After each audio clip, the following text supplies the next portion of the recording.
and why last Wednesday she was here, unbelievably, here in Canberra, to launch a Breast Cancer Network Australia report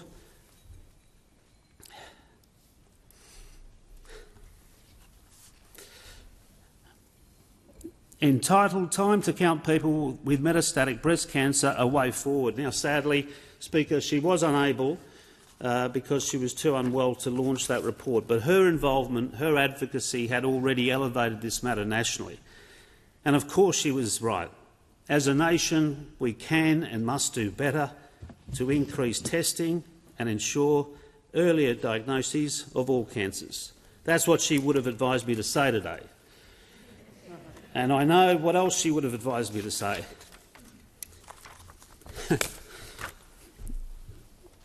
Not to carry on about her, not to talk her up too much.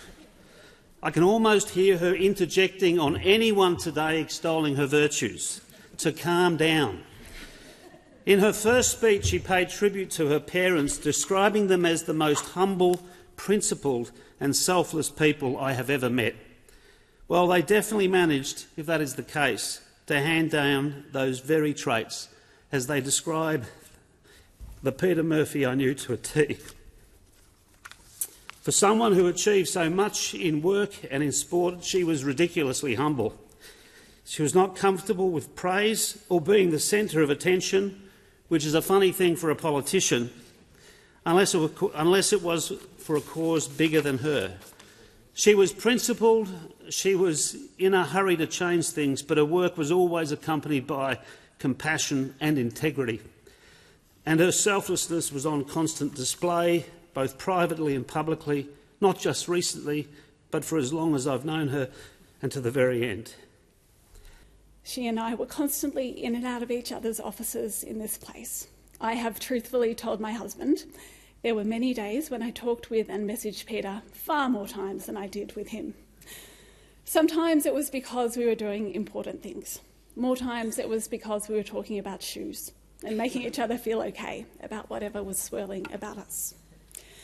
I do think part of our friendship was that we both deeply appreciated each other's hot takes about parliamentary proceedings. So fair warning to my other friends here, there is a massive gap for witty hot takes in my life, and I expect all of you to step up. I'm sure it was Peter's sense of fun that also meant she was such a special person to my 2-year-old son.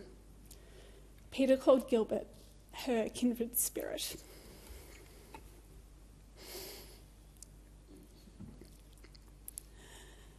And if he knew those words, I'm sure that's how he would have described her.